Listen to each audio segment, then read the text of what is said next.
শ্রীগুরুর জয়, শ্রীগুরুর জয়, শ্রীগুরুর জয়। গুরু শব্দের মূল অর্থ হল মানবকুলের মনের ভেতরের অন্ধকার দূর করে মানবকুলকে আলোর পথে নিয়ে চলেন যিনি, তিনিই হলেন গুরু। শ্রীরামকৃষ্ণ পরমহংসদেব এক কথায় বলেছিলেন, গুরু হলেন ঘটক, যিনি ভগবানের সঙ্গে ভক্তের মিলন ঘটান। গুরু মুক্তি লাভের পথ দেখান। সেরকমই আজ আমি তোমাদেরকে নিয়ে যাব শ্রী শ্রী দুর্গা প্রসন্ন পরমহংসদেবের আশ্রমে, যে আশ্রমটি শ্রী গুরু সংঘ নামে পরিচিত। সেখানে গেলে তোমাদের মনও শান্তিতে ভরে যাবে। সেখানে হয় দিবারাত্রি নাম সংকীর্তন। গুড মর্নিং বন্ধুরা, সবার প্রথমে তনুশ্রী ব্লগে তোমাদের সকলকে জানাই স্বাগত। আজকে আমি আবারও বেরিয়ে পড়েছি নতুন একটা আশ্রমের উদ্দেশ্যে। আজকে আমি যাব শ্রী শ্রী দুর্গা প্রসন্ন পরমহংস মহাদেবের আশ্রমে।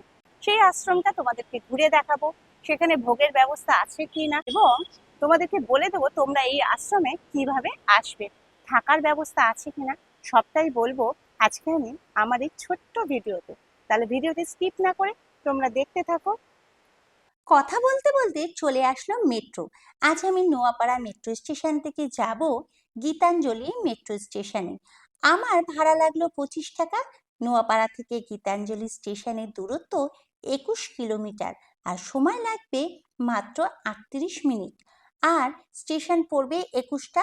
চলো ঝটপট তোমাদের সাথে শেয়ার করে দিই।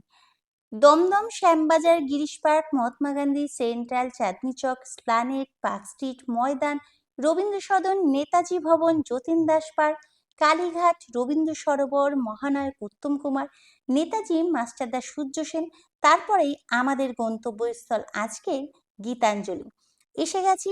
এছাড়াও তোমাদের বলে দিই, হাওড়া থেকে নাকতলা তোমরা মিনি বাস তো পাবেই। এছাড়াও বাসডনি, টালিগঞ্জ, রাসবিহারী, কালীঘাট, হাজরা, ভবানীপুর, ডালহৌসি, রবীন্দ্র সদন, পার্ক স্ট্রিট, ধর্মতলা, বড়বাজার সব জায়গা থেকেই কিন্তু তোমরা মিনি বাস পেয়ে যাবে। এছাড়াও শিয়ালদা থেকে বজবজ লোকাল ট্রেন ধরেও টালিগঞ্জ আসতে পারো। আবার টালিগঞ্জ থেকে তোমরা মিনি বাস ধরে চলে আসতে পারো নাকতলা শ্রী গুরু সংঘ আশ্রমে।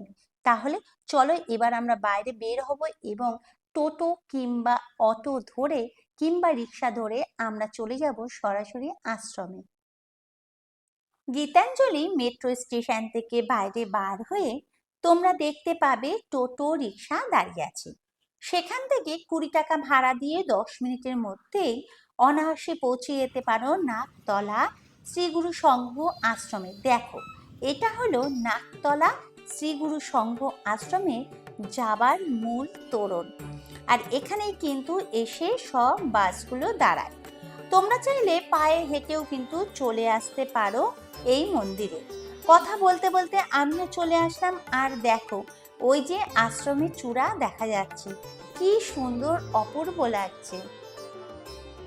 আর এটা হলো মন্দির প্রাঙ্গণের ঢোকার মূল গেট। আর এই গেটের উপরে বড় বড় করে লেখা রয়েছে, দেখো, শ্রী গুরু সংঘ।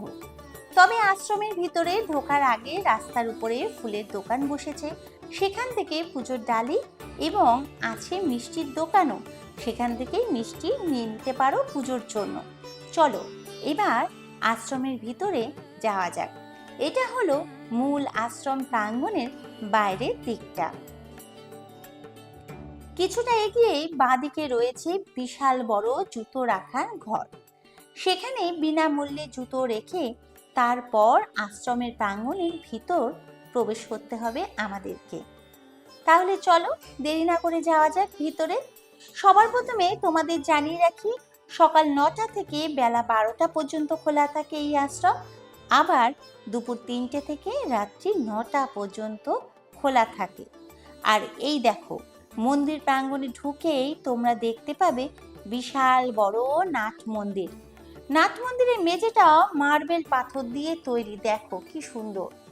এবং নাট মন্দিরের উপরের দিকটা বেশ সুন্দর কারুকার্য করা, আর চারিদিকে হরে কৃষ্ণ লেখা।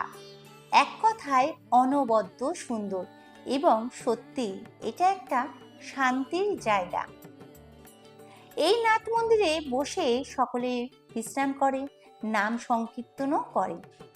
আর হ্যাঁ, নাট মন্দিরের ভিতরে দেখো পুজোর জিনিসপত্রের একটি কিন্তু দোকানও বসেছে। এখান থেকেও তোমরা কিন্তু পুজোর ডালি নিয়ে নিতে পারো। এবার চলো মূল মন্দিরের দিকে আমরা যাই। এটা হলো মূল মন্দিরের ভিতরের প্রবেশ পথ। মূল মন্দিরের ভিতর ঢুকেই তোমরা দেখতে পাবে আরও একটি নাট মন্দির, অপূর্ব সুন্দর। আর নাট মন্দিরের ছাদে রয়েছে বিশাল বড় একটি ঝাড়বাতি, যা নাট মন্দিরকে আরও সৌন্দর্যে ভরিয়ে তুলেছে। আর নাট মন্দিরের চারিদিকে রয়েছে রাধাকৃষ্ণ থেকে শুরু করে শ্রীরামকৃষ্ণ, সারদা মায়ের আরও অনেকের বাঁধানো ছবি। আর নাট মন্দিরের সামনেই রয়েছে মূল গর্ভগৃহ। সেখানে শ্রী শ্রী দুর্গা প্রসন্ন পরমহংস দেবীর একটি বিগ্রহ রয়েছে। দেখো, তোমরা দর্শন করো। তোমাদের আর একটা কথা জানিয়ে রাখি, এই গর্ভগৃহের ভিতরে কিন্তু কোনো রকম পুজো দেওয়া যাবে না।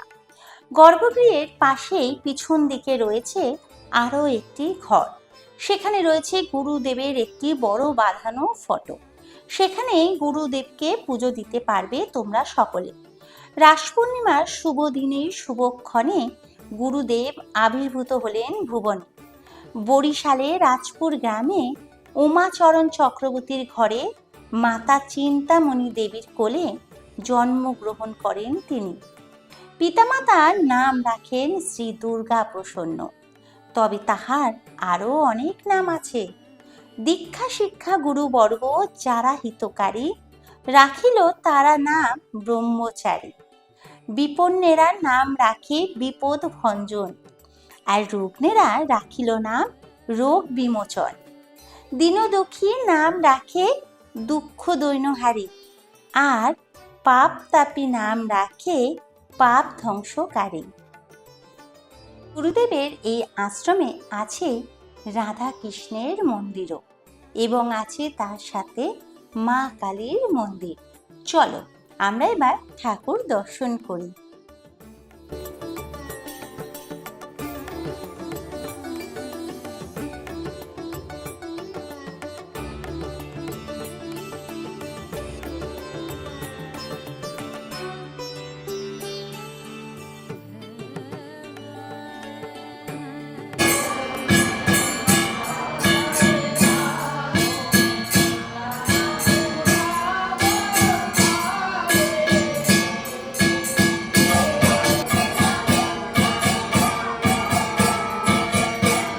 আশ্রম প্রাঙ্গণের একটি ঘরের মধ্যেই রয়েছে গুরুদেবের ব্যবহৃত একটি গাড়ি। দেখো, সযত্নে কিন্তু রাখা রয়েছে, কি সুন্দর। এবং তার পাশেই রয়েছে শ্রীগুরু সংঘের প্রকাশন বিভাগ। সেখানে বই, ফটো, রুদ্রাক্ষ মালা ইত্যাদি পাওয়া যাচ্ছে। তোমরা চাইলে বাড়ির জন্য নিয়ে যেতে পারো। এবার চলো ভোগ প্রসাদ গ্রহণ করব। দেখো কত লাইন পড়ে গেছে। তোমাদের জানিয়ে রাখি, বেলা 12:30টার সময় এখানে অতি যত্ন সহকারে বিনা পয়সায় প্রত্যেক দিন ভোগ প্রসাদ সকল ভক্তবৃন্দ এবং শিষ্যগণদের মধ্যে প্রসাদ বিতরণ করা হয়। কত লাইন! আর এই হলো ভোগ প্রসাদের ঘর, আর এটা হলো রন্ধনশালা, এখানে রান্না হয়। আর এই ঘরটাতে সব আনাজ কাটা হচ্ছে, দেখতেই পাচ্ছ। চলো তাহলে ভোগ প্রসাদ গ্রহণ করি। আর হ্যাঁ, এই আশ্রমে কোনো কুপন দেওয়া হয় না। 12:30টার সময় এসে ভোগ প্রসাদে লাইন দিলেই ভোগ প্রসাদ গ্রহণ করতে পারবে তোমরা। আজকের ভোগ প্রসাদে ছিল লবণ, লেবু, জল, সাদা ভাত, শুক্তো, ডাল, আলু ভাজা, এঁচোড়ের তরকারি, পনিরের তরকারি, চাটনি, পাঁপড় ও শেষ পাতে পায়েস। সত্যি কথা বলতে আজ খুব তৃপ্তি ভরে ভোগ প্রসাদ গ্রহণ করলাম। এরকম ভোগ প্রসাদ আগে আমি গ্রহণ করিনি। তোমরাও যদি চাও চলে আসতে পারো কোনো এক ছুটির দিনে, দেখবে তোমাদেরও খুব ভালো লাগবে। আর হ্যাঁ, মূল মন্দিরের পিছন দিকে রয়েছে একটি লাইব্রেরি। দেখো এটা, এখানেও তোমরা বই পাবে অনেক। এছাড়াও আছে শ্রী শ্রী দুর্গা প্রসন্ন পরমহংস দেবের মহাপ্রয়াণ স্মৃতি মন্দির।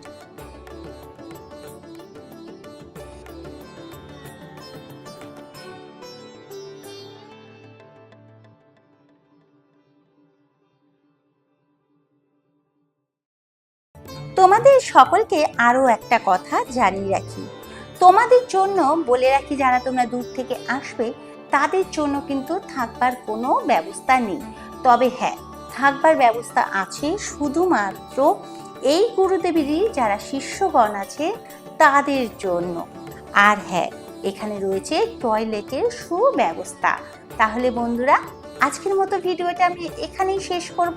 তোমাদের কেমন লাগলো অবশ্যই কিন্তু কমেন্ট করে জানিও। আর যদি ভালো লাগে তাহলে প্লিজ একটা লাইক করো, শেয়ার করো। আর আমার চ্যানেলের নতুন বন্ধু হলে সাবস্ক্রাইব করতে কিন্তু একদম ভুলো না। আজকের মতো টাটা।